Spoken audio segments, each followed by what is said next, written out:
जय श्री राम। आइए चलते हैं हम आपको फिर पुनः लेके प्रभु श्री राम के रामचरितमानस की कथा तृतीय सोपान अरण्य कांड में। क्योंकि देखा जाए तो पिछली कथा में मैंने आपको बताया था कि मातंग ऋषि के आदेशानुसार शबरी जो प्रभु का इतने दिनों से इंतजार कर रही थी, प्रभु उसके आश्रम में पहुंचे और शबरी को नवधा भक्ति का पाठ भी पढ़ाया और सुनाया। उसके बाद शबरी भी मंत्र मुग्ध हो गई और वो समझ गई कि हमारे गुरु की बात सत्य हुई और नवधा भक्ति सुनने के बाद वो अपने धाम को चली गई। लेकिन प्रभु उससे पूछे कि शबरी तुम आगे का मार्ग हमें बताओ जिससे हमारे लिए सुगम बन सके। तो शबरी तो सब कुछ जानती थी, लेकिन शबरी ने कहा कि प्रभु अब आप पंपा सरोवर नाम के स्थान को जाइए, वहीं पर आपसे सुग्रीव की मित्रता होगी और सुग्रीव की मित्रता होने के पश्चात आपका काम बनना शुरू हो जाएगा। तो इस कथा को मैं आगे आप तक पहुंचाने का पूर्ण प्रयास करूंगा। हमारी वीडियो, हमारी कथा आपको अच्छी लगे तो वीडियो को लाइक करिए, शेयर करिए, चैनल को सब्सक्राइब करिए, बेल आइकन दबाना न भूलिए, जिससे हमारी कोई भी महत्वपूर्ण धार्मिक वीडियो आप तक शीघ्र पहुंचे। आपका दिन मंगलमय हो। ओम श्री गणेशाय नमः। श्री जानकी वल्लभो विजयते। तो इससे पहले विघ्नों को हरने वाले भगवान गणेश और विद्या की प्रदायिनी मां सरस्वती के श्री चरणों में शीश नवाते हुए विनम्र निवेदन करूंगा कि हमारे देश संसार में जहां भी प्रभु श्री राम के रामचरितमानस की कथा हो रही हो, उसे संपन्न करने में अपना पूर्ण योगदान दें। उसके साथ साथ हमारे ऊपर भी अपनी कृपा बनाए रखें कि मैं अपने मुखार बिंदु से प्रभु श्री राम के रामचरितमानस की कथा को जो भी श्री राम भक्त प्रेमी हैं उनके तक पहुंचाने का पूर्ण प्रयास करूं। तो आइए चलते हैं हम आपको प्रभु श्री राम के रामचरितमानस की कथा में। तो नटराज भगवान जिस पर प्रसन्न होते हैं वह मनुष्य इंद्रजाल माया में नहीं भूलता। तो उमा कहूं मैं अनुभव अपना, सतहरि भजन जगत सब सपना। पुण्य प्रभु गए सरोवर तीरा, पंपा नाम सुभग गंभीरा। तो ये माता पार्वती जी सुन रही हैं कथा को और माता पार्वती भी कह रही हैं, भोलेनाथ प्रभु श्री राम के लीलाओं का वर्णन माता पार्वती को सुना रहे हैं। तो प्रभु की कथा को देखा जाए तो भोलेनाथ कह रहे हैं कि हे उमा, मैं तुम्हें अपना अनुभव कहता हूँ, हरि का भजन ही सत्य है, यह सारा जगत तो स्वप्न की भांति झूठा है। फिर प्रभु श्री राम जी पंपा नामक सुंदर और गहरे सरोवर के तीर पर गए। तो ये भोलेनाथ कह रहे हैं कि मनुष्य का जीवन ते स्वप्न की भांति झूठा है, कि स्वप्न देखता है और स्वप्न के बाद वो भूल जाता है। तो इसमें श्री राम जी पंपा नामक सुंदर और गहरे सरोवर के तीर पर गए। संत हृदय जस निर्मल बारी, बांधे घाट मनोहर चारी। जहाँ तहाँ पियहि विविध मृग नीरा, जन उदार गृह जाचक भीरा। तो प्रभु उस जगह पहुंच गए जहां देखा जाए तो मृग यानी हिरण पानी पी रहे हैं। नीरा का मतलब पानी के विविध प्रकार के मृग, मृग का मतलब हिरण और नीर का मतलब जल, पानी पी रहे हैं। ऐसे स्थान पर प्रभु पहुंचे। उसका जल संतों के हृदय जैसा निर्मल है, मन को हरने वाले सुंदर चार घाट बंधे हुए हैं। भांति भांति के पशु जहां तहां जल पी रहे हैं, मानो उदार दानी पुरुषों के घर याचकों की भीड़ लगी हो। तो इस हिसाब से पुरैन सघन ओट जल, बेगिन पाई मर्म, माया छन्न न देखिए जैसे निर्गुण ब्रह्म। तो घनी पुरैनों को कमलों के पत्तों की आड़ में जल का जल्दी पता नहीं मिलता, जैसे माया से ढके रहने के कारण निर्गुण ब्रह्म नहीं दिखता। सुखी मीन सब एक रस अति अगाध जल माही, जथा धर्मशीलन के दीन सुख संजुत नाही। तो उस सरोवर के अत्यंत अथाह जल में सब मछलियां सदा एक रस एक समान सुखी रहती हैं, जैसे धर्मशील पुरुषों के सब दिन सुखपूर्वक बीतते हैं। तो विकसे सरसिज नाना रंगा, मधुर मुखर गुंजत बहुभृंगा, बोलत जल कुकुट कला हंसा, प्रभु बिलोकी जन करत प्रशंसा। तो उसमें रंग बिरंगे कमल खिले हुए हैं, बहुत से भौरे मधुर स्वर से गुंजार कर रहे हैं। जल के मुर्गे और राजहंस बोल रहे हैं, मानो प्रभु को देखकर उनकी प्रशंसा कर रहे हैं।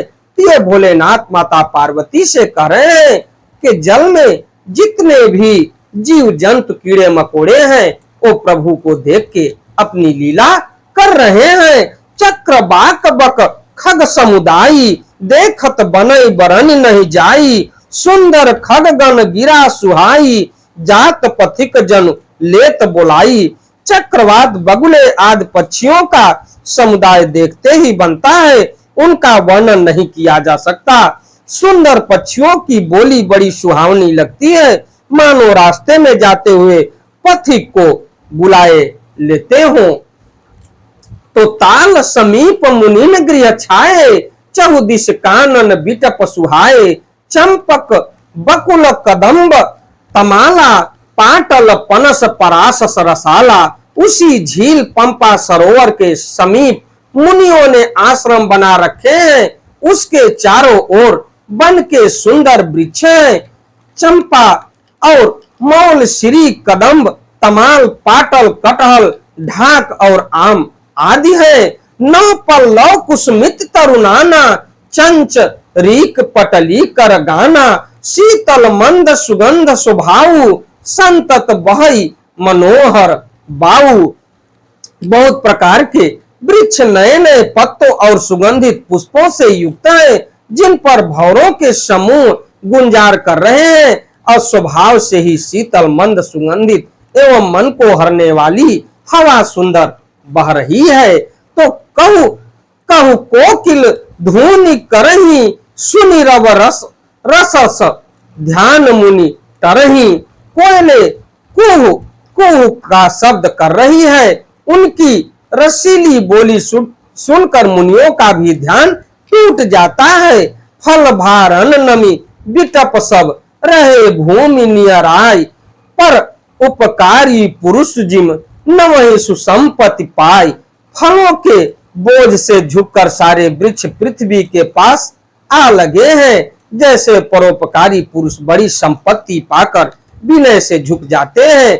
देखी राम अति रुचिर तलावा, मज्जन कीन परम सुख पावा। देखी सुंदर तरुबर छाया, बैठे अनुज सहित रघुराया। श्री राम जी ने अत्यंत सुंदर तालाब देखकर स्नान किया और परम सुख पाया। एक सुंदर उत्तम वृक्ष की छाया देखकर श्री रघुनाथ जी छोटे भाई लक्ष्मण जी सहित बैठ गए उस वृक्ष के नीचे। उस वृक्ष का भी बहुत पुण्य था, जहां प्रभु श्री राम ने बैठे और छाया उस वृक्ष ने प्रभु श्री राम के ऊपर किया। तो तह पुनि सकल देव मुनि आए, स्तुति कर निज धाम सिधाए। बैठे परम प्रसन्न कृपाला, कहत अनुज सन कथा रसाला। फिर वहां सब देवता और मुनि आए और स्तुति करके अपने अपने धाम को चले गए। कृपालु श्री राम जी परम प्रसन्न बैठे हुए छोटे भाई लक्ष्मण जी से रसीली कथाएं कह रहे हैं। बिरहवंत भगवंत ही देखी, नारद मन भा सोच विशेषी। मोर सपा करी अंगी कारा, सहत राम नाना दुख भारा। भगवान को विरह युक्त देखकर नारद जी के मन में विशेष रूप से सोच हुआ। उन्होंने विचार किया कि मेरे ही साप को शिकार करके श्री राम जी नाना प्रकार के दुखों का भार सह रहे हैं, दुख उठा रहे हैं। ऐसे प्रभु बिलोक जाई, पुण्य न बनी अस अवसर आई, यह विचार नारद कर बीना, गए जहां प्रभु सुख असीना। तो ये नारद जी भी बड़े चिंतित हैं कि हमारे श्राप के ही कारण प्रभु आज, तो नारद जी भी आज सोच रहे हैं कि प्रभु को जो मैंने श्राप दिया था उसी के कारण आज स्त्री के वियोग में प्रभु दर दर भटक रहे हैं। क्योंकि ये कथा मिलती है भोलेनाथ के श्री शिव महापुराण की कथा में कि जब वैकुंठ में गए नारद जी अपने रूप को सौंदर्य बनाने के लिए प्रभु से मांगे कि अपना रूप हमको दे दीजिए, तो उस समय प्रभु ने सारा रूप तो अपना दिया, लेकिन मुख बानर जैसा हो गया जो कन्या के विवाह के लिए गए थे। तो ये शिव पुराण की कथा में मिलता है। उसी का श्राप नारद ने प्रभु को दिया कि जिस तरह मैं स्त्री वियोग में आज हमारा ये दशा हुआ है, उसी प्रकार से आप भी नर रूप में उत्पन्न होंगे और स्त्री वियोग में दर दर भटकेंगे। तो आज पश्चाताप नारद मुनि को भी हो रहा है और ये समझ रहे हैं कि हमारे श्राप के ही कारण प्रभु ऐसे दर दर भटक रहे हैं। लेकिन ये तो प्रभु की लीला थी, क्योंकि धरती का संतुलन बिगड़ने न पाए, इसके लिए उनको धरती पर मानव रूप में अवतार लेना पड़ा। तो ऐसे भक्त वत्सल प्रभु को जाकर देखूं, ये नारद सोच रहे हैं, फिर ऐसा अवसर न बन आवेगा। यह विचार कर नारद जी हाथ में बीड़ा लिए हुए वहां गए जहां प्रभु सुख पूर्वक बैठे थे। गावत रामचरित मृदुबानी, प्रेम सहित बहुभांति बखानी, करत दंडवत लिए उठाई, राखे बहुत बार उरलाई। वे कोमल वाणी से प्रेम के साथ बहुत प्रकार से बखान कर राम चरित का गान करते हुए चले आ रहे थे। दंडवत करते हुए देख श्री रामचंद्र जी ने नारद जी को उठा लिया और बहुत देर तक हृदय से लगाए रखे। तो स्वागत पूछ निकट बैठारे, लक्ष्मण सादर चरण पखारे। फिर स्वागत कुशल पूछकर पास बैठा लिया। लक्ष्मण जी ने आदर के साथ उनके चरण धोए। नारद मुनि के नाना विधि विनती करी, प्रभु प्रसन्न जिया जान। नारद बोले बचन तब, जोरी सरो रूह पानी। बहुत प्रकार से विनती करके और प्रभु को मन में प्रसन्न जानकर तब नारद जी कमल के समान हाथों को जोड़कर वचन बोले, सुनहु उदार सहज रघुनायक, सुंदर अगन सुगन बरदायक। देहु एक बर मांगौ स्वामी, यद्यपि जानत अंतर जामी। हे स्वभाव से ही उदार श्री रघुनाथ जी सुनिए, आप सुंदर अगम और सुगम वर के देने वाले हैं। हे स्वामी, मैं एक वर मांगता हूँ, वह मुझे आप दीजिए। वह यद्यप आप अंतर्यामी होने के नाते सब जानते हैं, तो जानो मुनि तुम मोर सुभाऊ, जन सन कबो की करो दोराऊ। कवन वस्तु अस प्रिय मोहि लागी, जो मुनि वर न सकऊं तुम मागी। श्री रामचंद्र जी ने कहा कि हे मुनि, तुम मेरा स्वभाव जानते ही हो, क्या मैं अपने भक्तों से कभी कुछ छिपावा करता हूँ? मुझे ऐसी कौन सी वस्तु प्रिय लगती है जिसे हे मुनि श्रेष्ठ तुम नहीं मांग सकते। जन कहु कछु अदेय नहीं मोरे, अस विश्वास तजौ जनि भोरे। तब नारद बोले हर साई, अस वर मांगौ करो भिठाई। मुझे भक्त के लिए कुछ भी अदेय नहीं है, ऐसा विश्वास भूल कर भी मत छोड़ो। तब नारद जी हर्षित होकर बोले, मैं ऐसा वर मांगता हूँ, यह घृष्टता करता हूँ। यद्यपि प्रभु के नाम अनेका, श्रुति कह अधिक एक ते एका। राम सकल नामन ते अधिका, होई नाथ अध खगगन बधिका। यद्यपि प्रभु के अनेकों नाम हैं और वेद कहते हैं कि वे सब एक से एक बढ़कर हैं, तो भी हे नाथ, राम नाम सब नामों से बढ़कर हो और पाप रूपी पक्षियों के समूह के लिए विधि के समान हो। तो राम नाम का बखान करते हुए वो वर मांगते हैं कि प्रभु आपका तो अनेकों नाम है और किसी नाम को लेने से ही आपका और भक्त का कल्याण होता है और भक्त अपने मोक्ष को प्राप्त करता है, लेकिन इसमें से राम नाम का ही रट करने वाला और आपका जप करने वाला समूह के लिए विधिक के समान हो। ये नारद मुनि कह रहे हैं कि प्रभु हमें ऐसा वचन दीजिए और ऐसा हो कि आपके राम नाम ही विख्यात हो, जिसको प्राणी लेने मात्र से ही अपने बैकुंठ धाम को प्राप्त करे। तो राका रजनी भगति तब राम नाम सोई सोम, अपर नाम उडगन विमल बसहु भगत उर्व्योम। तो आपकी भक्ति पूर्णिमा की रात्रि है, उसमें राम नाम यही पूर्ण चंद्रमा होकर और अन्य सब नाम तारा गण होकर भक्तों के हृदय रूपी निर्मल आकाश में निवास करे। तो आपका राम नाम चंद्रमा के समान हो और देखा जाए तो अन्य सभी नाम तारागण होकर भक्तों के हृदय रूपी निर्मल आकाश में निवास करे। ये नारद जी कह रहे हैं और राम नाम की महिमा के लिए वो प्रेरणा दे रहे हैं प्रभु को। एवं मस्त मुनि सन कहो कृपा सिंधु रघुनाथ, तब नारद मन हरस अति प्रभु पद नायौ माथ। तो कृपा सागर श्री रघुनाथ जी ने मुनि से एवं मस्त ऐसा ही हो कहा, तब नारद जी ने मन में अत्यंत हर्षित होकर प्रभु के चरणों में मस्तक नवाया। प्रसन्न रघुनाथ ही जानी, पुनि नारद बोले मृदुबानी, राम जबहि प्रेरौ निज माया, मोहु मोहि सुनौ रघुराया।